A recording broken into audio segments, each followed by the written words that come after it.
Okay, so here's about where we were last time. We were talking about surface integrals.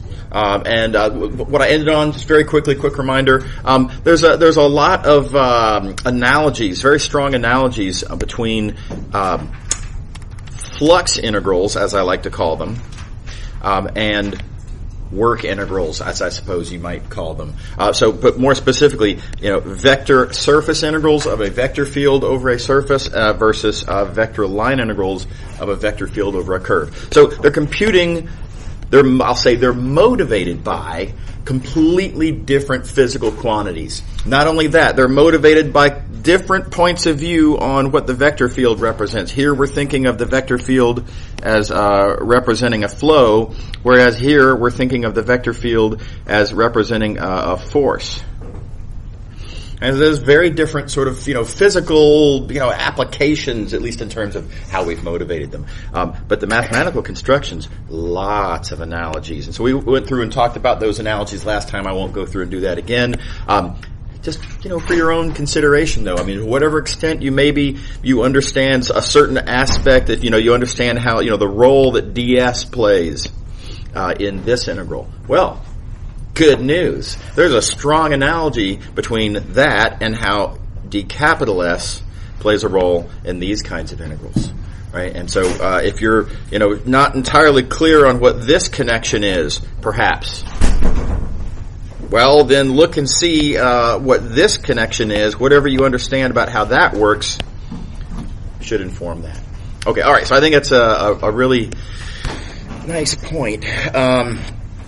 Moving along, we're going to go very quickly through this next 6 pages in the notes. Let me just remind you, the purpose of class, class meetings is that so that I can spend time talking about what I think really the most important ideas are, the ideas that are most important to y'all, and the things that you. Well, anyway, there's a lot of considerations, right? So, I enjoy being able to talk about the very interesting geometric interpretations of surface integrals with respect to coordinate variables. This is yet another kind of integral that we have not yet defined. And there's a nice geometric interpretation of them. But it's, I have to admit, as much as I enjoy talking about it, it's not a high priority thing. So there are 6 pages of lecture notes about it. About 4 of those 6 pages are about the geometric interpretations. And I'm just going to mostly skip all of that stuff. It's non-critical.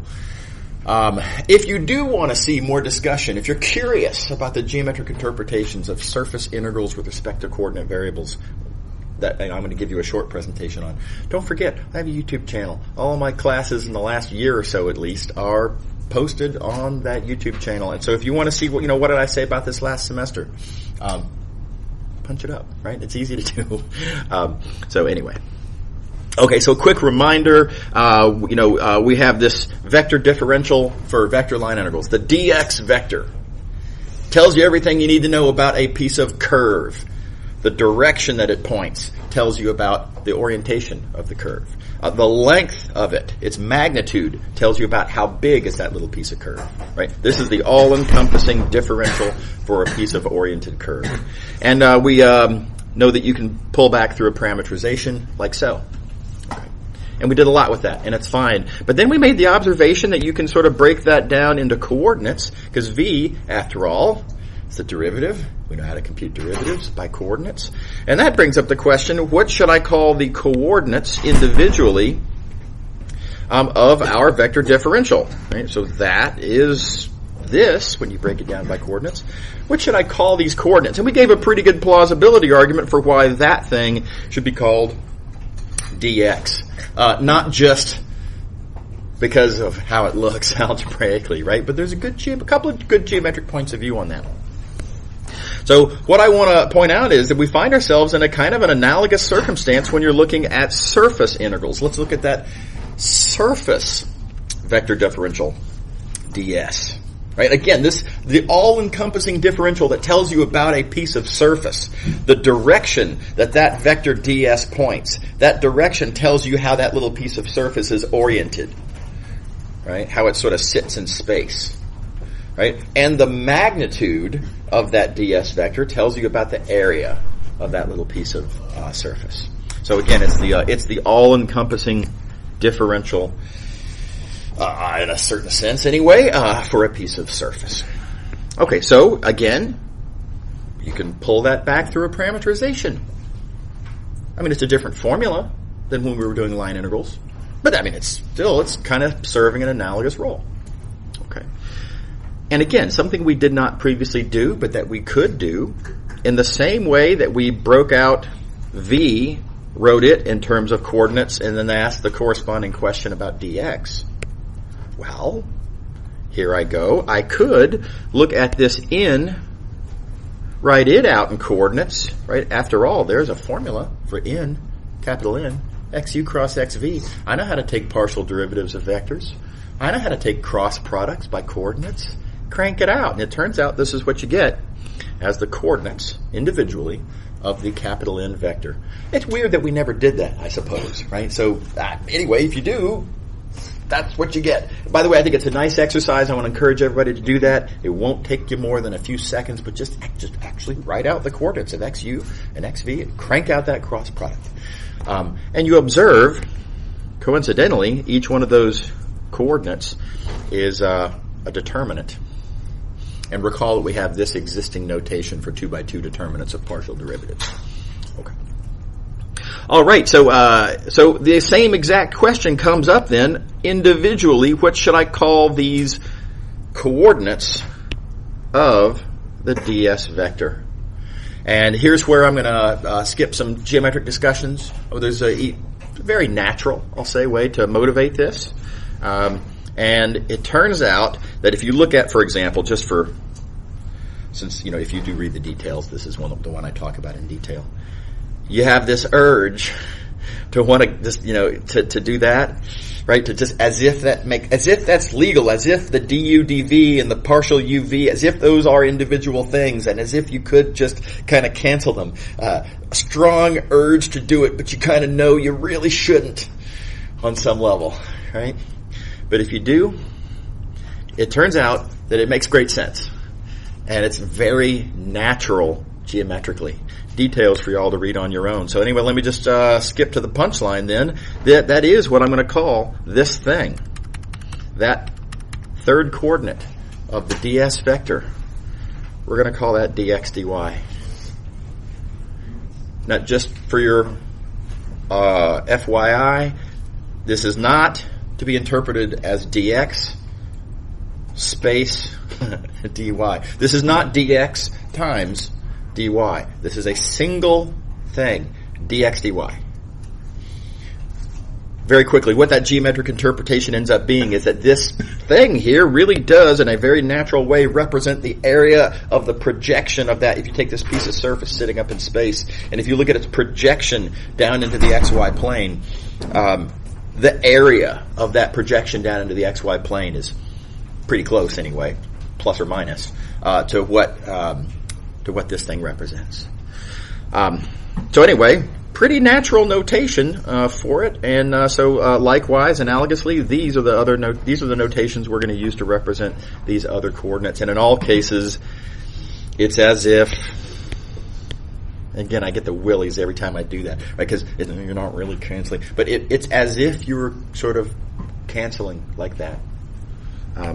So it's easy to remember. I do want to point one thing out, and most of the reason why I'm explaining that, look, you cannot view this as two separate things, right? Please know, is because if you look at this one here, you cannot think of that as dx dz.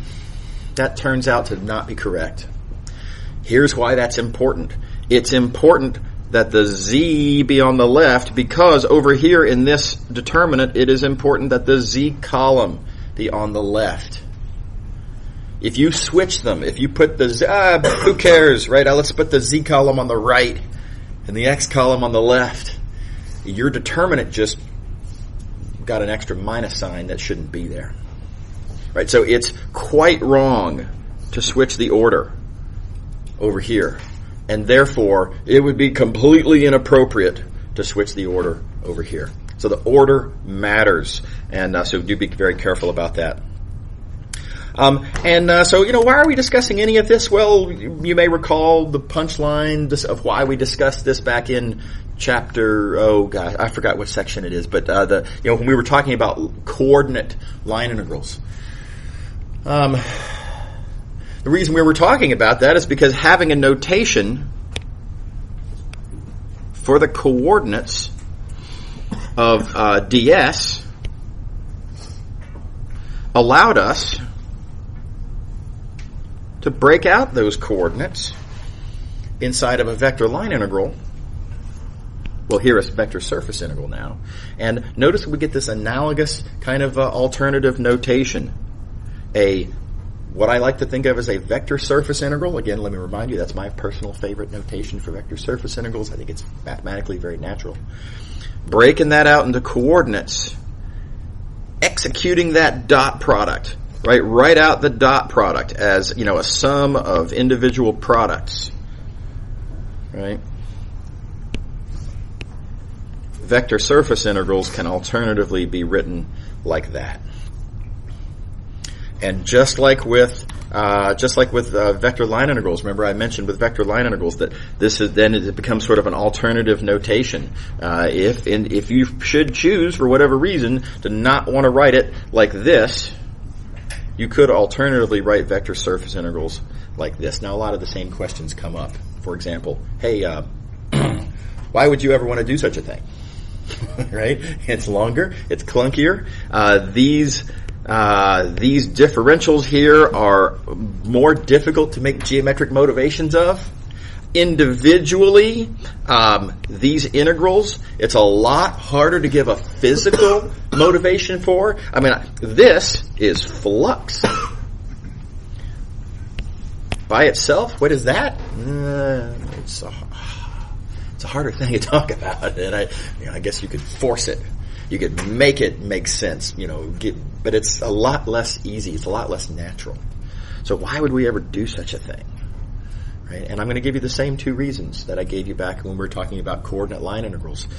For one thing, in much more sophisticated contexts, this is very powerful in ways that I couldn't begin to discuss here. So I apologize for that, but just, cultural note. There are more sophisticated ideas than Math 212, and in those contexts, this is awesome, powerful, in ways that, again, we just can't go into.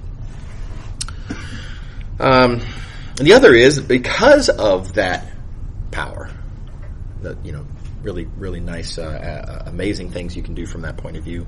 This notation is out there. It exists, common use, right? So you will be seeing this in your mathematical travels, and unavoidably, I need you to know what to do with it when you do see it, right? So all you got to remember when you see, for example, this a dy dz, a surface integral over a surface with the differential being dy dz. Just remember that dy dz is defined as that per our earlier discussion about notation, and that's just what it is. Yeah. Just a question. Even though we're working in like a 3 space. Yeah. R3, Yeah. If you want to go to like R5. It gets weirder. Yeah, we're not gonna talk about that in Math 212. That's a great thing to want to talk about. But yeah, we're not. Let's just leave that untouched. You're not responsible for it. Yeah, there's a whole separate thing that you get into, and you can talk about, what would a integral with 3 differentials mean, and how would you make sense out of that with a 5-dimensional, maybe a 4-dimensional domain inside of a 5-dimensional. Oh my gosh, it gets weird, and that's the deep water that I'm trying to avoid. Yeah, right. Anybody else? Okay. Yes. So, is there ever going to be like a question that asks us to just calculate like the Yeah. Oh, yeah. I mean, so you might see a question that says, here, compute this. Right? And so without this discussion, without this context, you'd be like, I don't know what that is.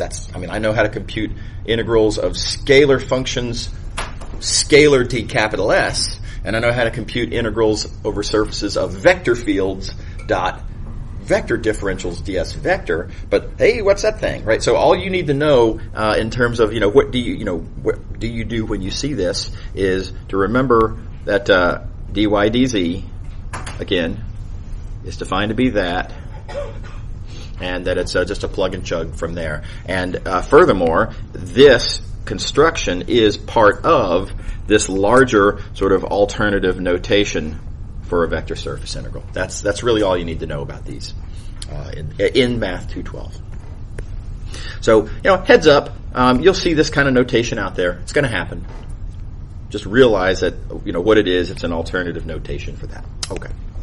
Alrighty. For example, right? I mean, here's a function, scalar function times dy dz. Well, a scalar function times dy dz. There's a scalar function. There's dy dz. That must mean that scalar function is the first coordinate of the vector field, and thus you can interpret it as a flux integral like that. That's it. Okay. Alrighty. Okay, so we've spent a bunch of time talking about a new kind of integral there with coordinate differentials. Before that, we spent a bunch of time talking about integrals of vector fields over surfaces, for which that was just an alternative notation. Before we go into the next thing, let's take a quick count of how many different kinds of integrals have we talked about. I think it's just kind of amusing to think about how many importantly different kinds of integrals, different kinds of Riemann sums that we've encountered. Single variable integrals, double integrals, triple integrals. Then we had scalar line integrals, scalar surface integrals. I'm not counting well. 1, 2, 3. So single, double, triple, scalar line, scalar surface. Then we saw vector line integrals, coordinate line integrals. Now then vector surface integrals, and then finally, seconds ago, coordinate surface integrals. So count them up. That's 9 distinct kinds of integrals that we've talked about in this course. And I just think that's an eyebrow raiser. It's just weird that, wow, look at all these different kinds of integrals. Importantly, make sure to remember, in thinking about all those kinds of integrals, they have a lot in common. They're all chop it up, add it up, appropriate to some application. Right? So look for that common sort of through theme in the construction of all those kinds of integrals. Right? But then keep in mind also, how are they different? Right? What are the kinds of applications that they're appropriate for? And they address, different kinds of stories that unfold as you take a physics problem, some sort of application. And once you do the chop it up, once you want to add it up, what are you adding up there? How are they different and how therefore they apply differently? Okay. So, new theorem. This is a big one. I'm going to talk about something called Gauss's divergence theorem. It is yet another theorem along the lines of these theorems that we talked about in the last week or two, I guess it's been. And remember, as we were developing the fundamental theorem of line integrals, one of the big points I was making is, look, this is just a rip-off of the fundamental theorem of calculus, applied in a different context. As we were developing Green's theorem, remember I was saying over and over again, it's really just the same as these two past theorems, just, in a different context. We have a two-dimensional domain now with a one-dimensional boundary curve, as opposed to one-dimensional domain curves with boundary points, zero-dimensional boundary points. Strong analogy. Well, guess what? Gauss's divergence theorem is going to be just like the pattern. It's going to be a rip-off. We're going to kind of cheat. We're going to plagiarize the pattern that we've been plagiarizing previous applications of, ever since the fundamental theorem of calculus. Same exact pattern applied in a different context. Right? So I want you to notice how strong the analogies are. So very quickly, let me remind you. Here's Green's theorem from my notes. Green's theorem, rip off of these two theorems, right? Gauss's divergence theorem, rip off of these three theorems. When we were talking about Green's theorem, we made two observations. There is an accumulation of exactly what and exactly how, context dependent. There's some sort of an accumulation, and then an associated sort of new appropriate interpretation of a new kind of a density. And that's the same thing that's going to happen here with Gauss's divergence theorem. There is a notion of an accumulation that's happening, and we're going to find a new sort of associated density. So the context now, it's a little different. Here's our context. We're going to be looking at a three-dimensional solid. So here we are in R3 now. Three-dimensional solid. Reminder, with Green's theorem, we were in 2 dimensions. Right? We are now in 3 dimensions. Three-dimensional solid has a boundary, but what is a boundary of a three-dimensional solid? It's not a curve, it's not a couple of points. If you have a three-dimensional solid, right, the boundary is a surface. It's a 2-dimensional boundary thing. Okay. All right. With Green's theorem, we had a 2-dimensional region with a 1-dimensional boundary curve. Okay. All right. With Green's theorem, we had to decide, okay, what is the accumulating quantity? I mean, if we're going to claim that something accumulates, what accumulates over the 2-dimensional region? And vector line integrals were the thing that we decided to consider because I've been down this road before, and I know what's going to make for a happy conclusion, right? So we're going to try this because it works, right? We gave a geometric interpretation of this, a little discussion, talked about how that vector line integral, this accumulating quantity in the context of Green's theorem, circulation, kind of a natural thing to think about from the point of view of fluid flows. Okay. Well, again, the question comes up, what is it that we're going to view as accumulating over a solid?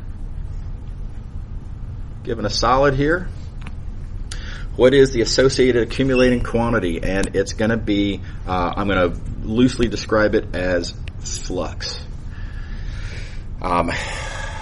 Which, by the way, is why we had to spend a bunch of time talking about vector surface integrals, aka flux, before we could do this discussion of Gauss's divergence theorem. Everything we talked about in 15.5 is the thing that Gauss's divergence theorem that we're about to discover is about.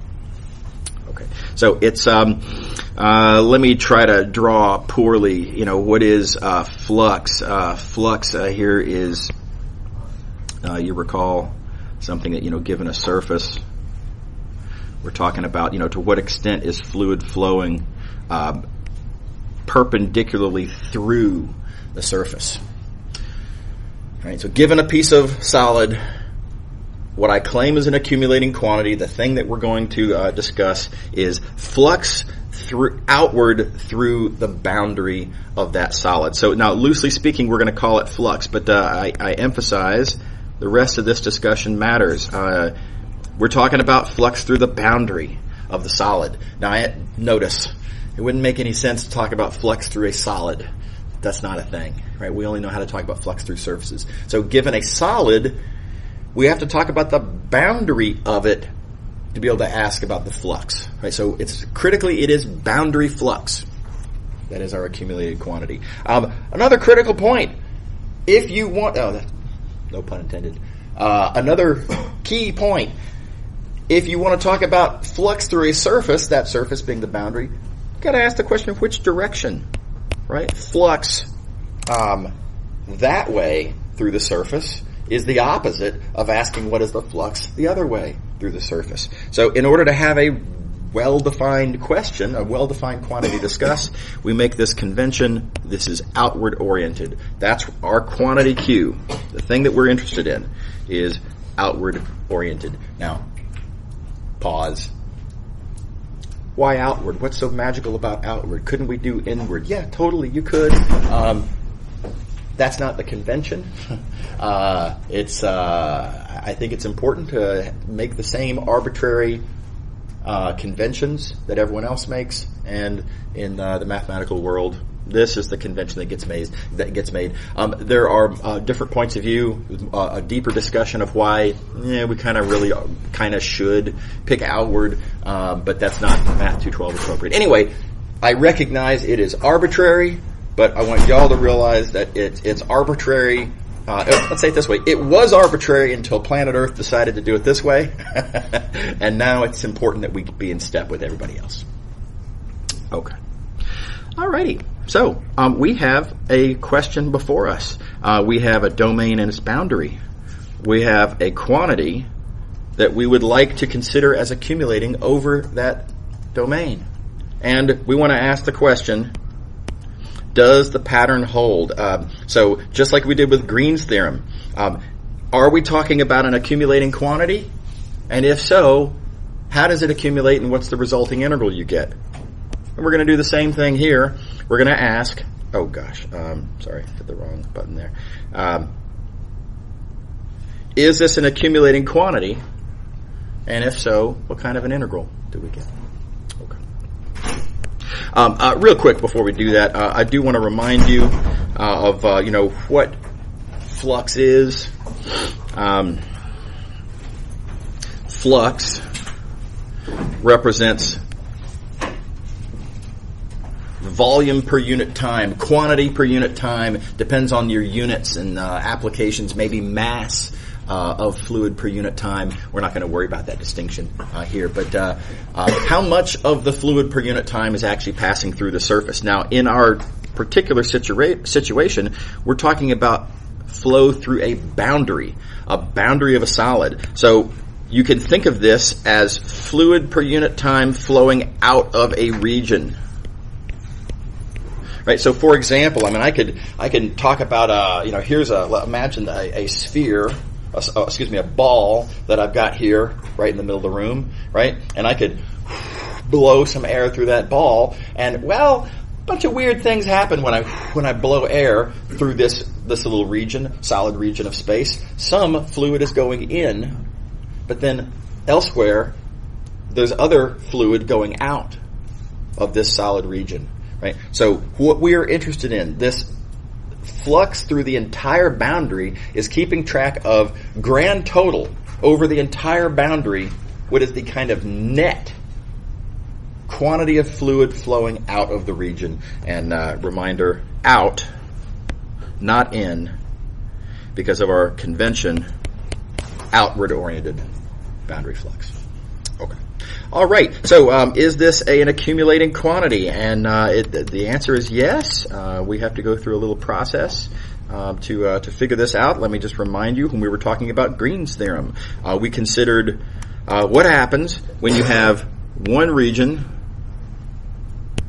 sharing sort of a boundary face, if you will, with another region to make a union. And if you look at the boundaries individually of these two regions and you write down the circulations, adopt a convention of the names to give to the curves. If you write down boundary circulation around D1, boundary circulation around D2, when you add those, do you get, I ask rhetorically, do you get boundary circulation around the boundary of the union? And what we found by writing it all down is that, yeah, totally. Because on this curve here, on that shared boundary curve, we end up crossing that shared boundary curve, sort of, if you will, twice with opposite directions. And therefore they canceled. Okay.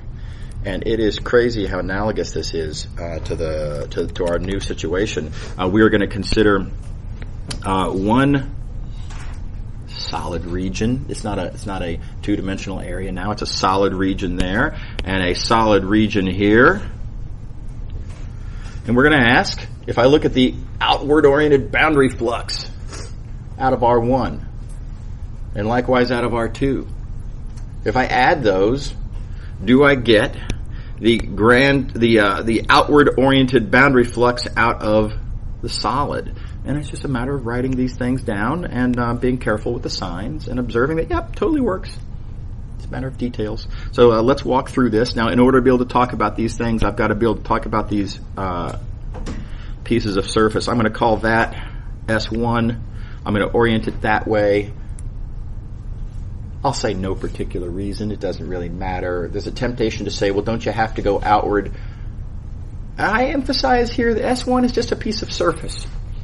S1 is not here. I'm not thinking of S1 as being the boundary of anything. And by the way, it's not the boundary of anything. It's just a part of a boundary, I suppose. Right here, we're just thinking of S1 as it's a piece of surface. S2, let's see, darker colors. S2, I'm going to think of as, here, let me do it, the same convention. That piece of surface oriented that way, arbitrarily. And lastly, let's think of S3. This piece of surface oriented that way, again, arbitrarily. It's just a piece of surface. I just need to slap a name on it, and if I'm going to give it a name, I have to give it an orientation. Okay, so let's take these one at a time. What's going on with R1? What is outward, I cannot emphasize that enough, outward-oriented boundary flux on this solid R1? Well, outward on R1 means this way. Right? That's outward-oriented boundary flux. And notice what you get. Outward-oriented boundary flux out of the boundary of R1 is S1 and S3. A piece of that and a piece of that. Yeah? Okay. Let's see here. Let me erase those. Fine. Now let's look at out of R2. Here's R2. What would outward-oriented boundary flux through R2 look like? Well, that's what outward looks like on R2. And that outward-oriented boundary flux, well, let's see here. The boundary is, we've got S2 going the way S2 goes, right? And we've got S3. Wait a second here, though. We've got S3 kind of going the wrong way. As part of the boundary of R2, critically, it's going what I'm going to call to the left. But the name that we gave to this surface here, we gave that name S3, with S3 understood as going to the right. So what we actually get there is the negative of flux through S3. Because the boundary of R2 is not going the same way that S3 is. Yeah? Flashbacks? Right? Flashbacks to when we were talking about Green's theorem. We were looking at this piece and thinking about, what is counterclockwise? Well, counterclockwise goes the correct direction around C2, and then it goes the wrong direction on that shared piece, and thus that minus sign. I mean, the analogies are stunning. Yeah? Okay. Very, very, very similar. And then, so when you add them up, this piece here, that piece there appears twice with opposite signs, and thus those two terms cancel, and therefore that outward-oriented boundary flux does accumulate. So that's the picture. And we are, in fact, talking about an accumulating quantity. It's kind of counterintuitive, I emphasize. We think of accumulating quantities as being kind of, physical, like stuff. If you were to give me a solid thing and say, hey, cut it in half, is the mass of this plus the mass of this equal to the mass of the original? Yeah, of course it is. Right? That's kind of the intuition that we have for what accumulating should mean, is that the mass in here plus the mass in here is the mass of the whole, because it's a stuff, right? Outward-oriented boundary flux we don't think of as a stuff, and yet it's got this feature of accumulation, just like stuff does. Now, a quick reminder. Do y'all remember when we were thinking of the fundamental theorem of calculus? And it was kind of a weird point of view. Strange that you'd want to do this, but we were thinking of there being a kind of a stuff that the fundamental theorem of calculus computes, and it's change. Right? And you can think of change as accumulating over the domain of the integral. And, I mean, that one's much more sort of satisfying as well. This change plus that change plus that change. You know, think of, again, any sort of experience that you've had with something changing, your own height or whatever, right? The grand total of changes is the total change. It's just, well, of course it is. So in that same way that change is an accumulating quantity for an interval, likewise, this is also outward-oriented boundary flux is an accumulating quantity over a solid. It's a little trippy. Okay, so let's see, what's the next thing we did with Green's theorem? Next thing we did with Green's theorem is say, yeah, and furthermore, if you chop it up not just into two pieces, but if you chop it up into a bazillion pieces, same story, because anytime you have two pieces, there is a shared edge, and that shared edge is going to show up twice with opposite signs, and therefore cancel every time. Right? And likewise, it's just a harder picture to draw when you're talking about solids. Let me zoom in just to emphasize how hard it is to draw this picture. If you chop up a solid into a bazillion pieces, if you look at that little sub-solid, right, and this little sub-solid, this face shows up as part of outward-oriented boundary flux twice. As part of the boundary of the green piece, it shows up oriented that way. As part of the boundary of the yellow piece, it shows up oriented that way. And when you add this purple surface, that purple little piece of surface, flux through that little piece of surface is going to show up twice, but with opposite orientations, thus giving you exact negative fluxes and therefore canceling every time. Right? So, in the same way that this little piece cancels, well, likewise, this little piece appears twice and cancels, and etc. So do all the other little interior faces. And in grand total, then, if you add up outward-oriented boundary flux on each of the pieces, gosh, what was that? That was weird. If you add that up over the entire solid, then you get the outward-oriented boundary flux around the original solid. Okay. All right. Again, note the analogy, right? We have a picture that gives rise to a suggestion that we have a total accumulation that starts to look like an integral. Flashbacks to Green's theorem. A picture that gives rise to some algebra, again, suggestive of an accumulation that's going to start looking like an integral. And it's very, very analogous. Okay, all right. So many analogies. Okay, so again, there is a question of what's going on inside the resulting integral. So we have this, outward-oriented boundary flux. If I think of, that outward-oriented boundary flux per unit volume, playing our usual trick of multiplying and dividing by dV. What is this resulting thing here? As you slice finer and finer, is that something that you can write down a formula for, or is this just sort of an exercise in abstractions?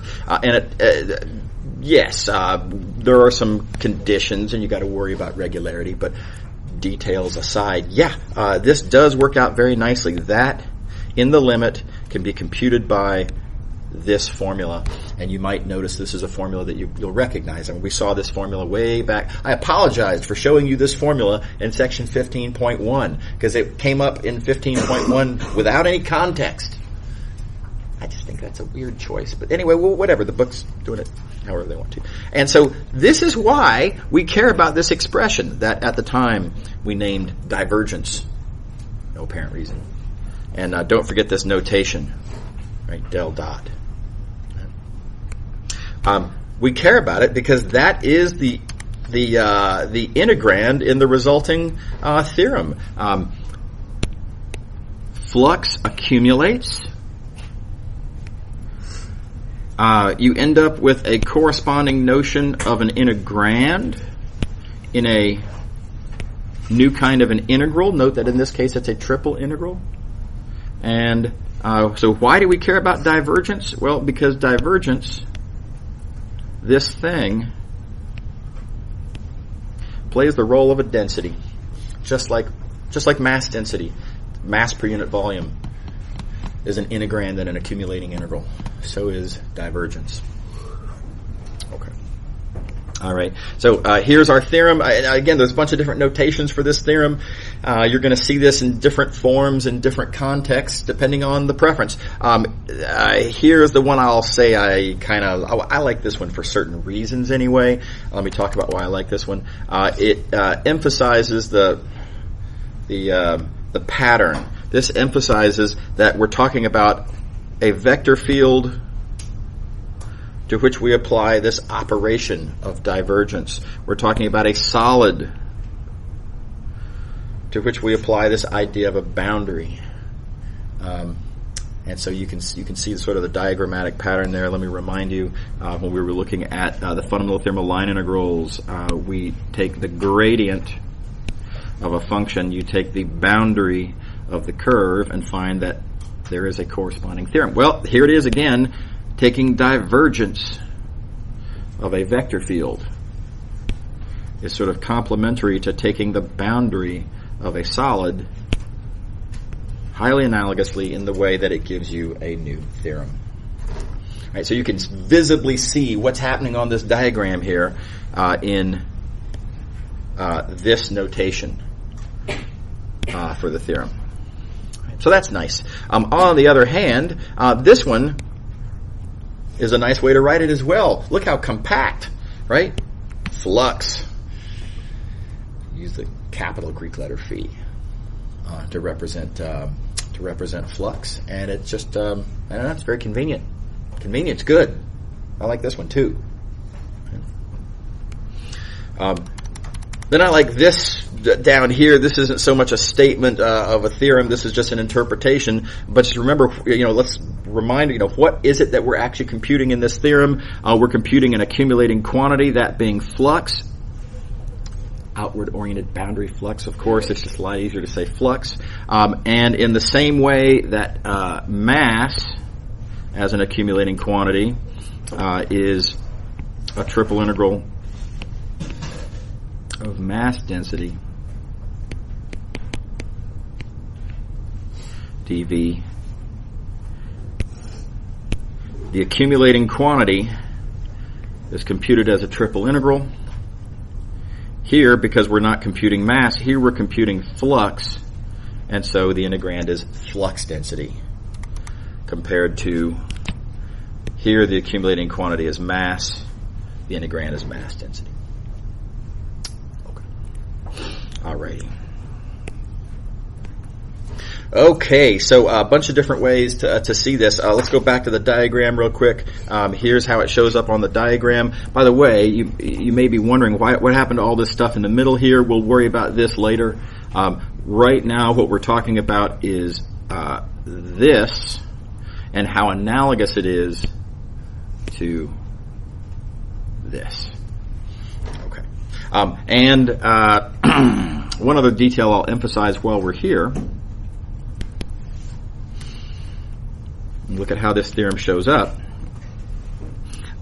You can think of this a couple different ways. You can think of this as, hey, if I have a flux integral, I can alternatively compute that flux integral with a triple integral. This ends up being sort of one of the more common uses of Gauss's divergence. We view this as a tool for computing flux, more so than as a tool for computing triple integrals. But notice, in order to do that, what kind of fluxes can we compute with this theorem? Well, not just any old random flux. Right? Very importantly, you can see it right here in the theorem.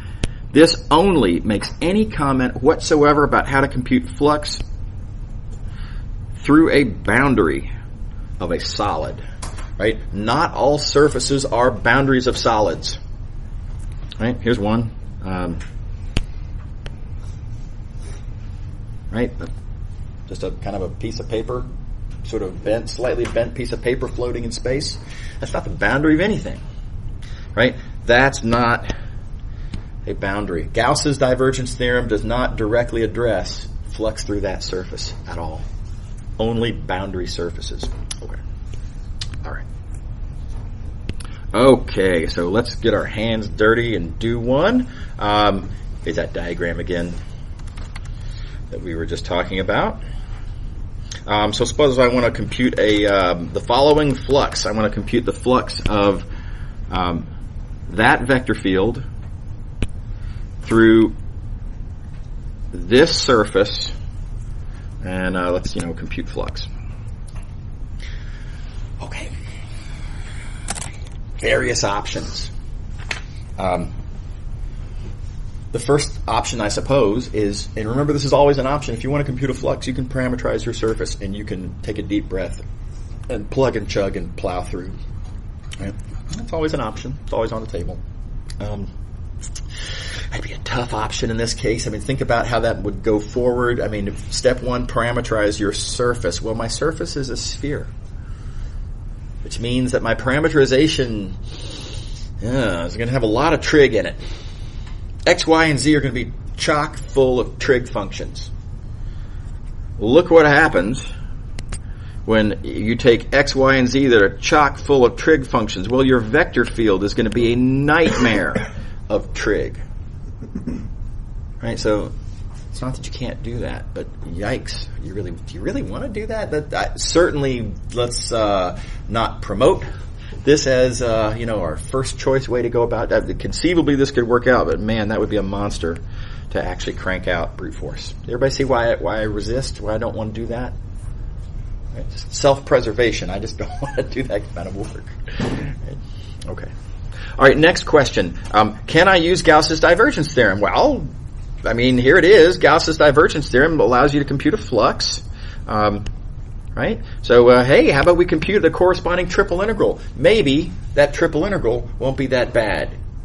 No promises. Who knows? It's worth a shot. It beats dealing with a mountain of trig. Worry. This theorem only addresses fluxes through boundaries. In this question here, is the surface actually a boundary? Oh gosh, fingers crossed, I hope it is. Is this a boundary? Well, we're talking about a sphere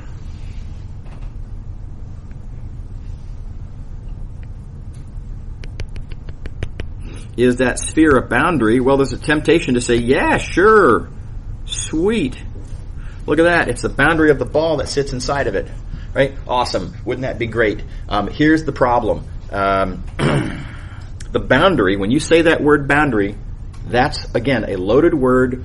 Boundary, as is used in the discussion of Gauss's divergence theorem. We made a convention. The convention was that boundaries are oriented outward. And notice that our surface that we're interested in is oriented inward. Right? So we're interested in inward-oriented flux. The boundary of the solid that I see before me is an outward-oriented. We want inward-oriented. Okay, so, all right, so maybe we jumped the gun. This is not technically a boundary, but good news. What we're interested in is exactly the negative of something that's a boundary, right? So all we have to do is just recognize that minus sign. The surface I'm interested in is the negative of the boundary. Therefore, the flux that I'm interested in is the negative of a flux through a boundary. And this flux through this boundary is something that I can compute with the divergence theorem. Right? So no big deal. Right? You got to be careful with orientations. You got to be aware of when is it that I technically don't quite have a boundary because it's oriented the wrong way. But if it's wrong, just stick in a minus sign and proceed, and it's fine. And you don't have to worry about it any more than that. Does everybody see what's going on here? Everybody see the issue there? Okay. All right. So with that minus sign involved, then here we go. Right? Let's. We're computing this negative of a boundary flux. Gauss's divergence theorem tells me that the flux is the triple integral. That minus sign carries along. Don't forget it. It's easy to forget it. And the divergence here, well, I gotta zoom out. Our divergence is no big deal. Divergence of this vector field,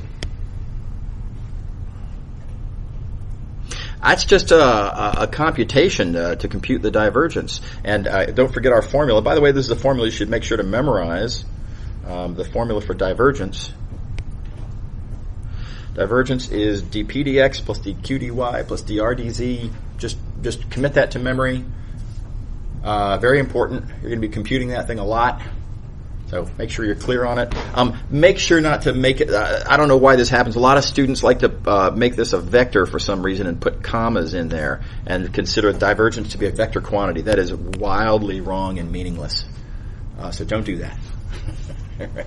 Anyway, heads up. I don't know why that happens. Simple formula. Apply that simple formula in this case, and here it is. It turns out much simpler than the original vector field, and that's nice. It's just -2 minus x as our resulting integrand. And so we end up with a much more desirable question. I would much rather compute this relatively innocent triple integral than the flux that we started with.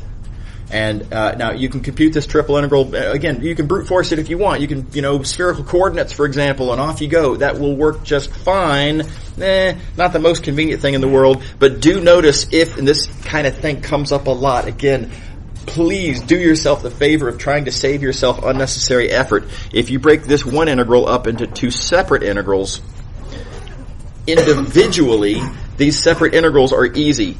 Integral of a constant becomes a geometry problem, which is easy, right? And an integral of -x, you got to think through the details, but it's susceptible to a symmetry argument, and that is 0. So much more desirable. Note you have to break into two pieces. This function right here, not a constant, so you can't use a geometry argument, and it's not symmetric, so you can't use a symmetry argument. It is literally the breaking up into two pieces that makes this accessible.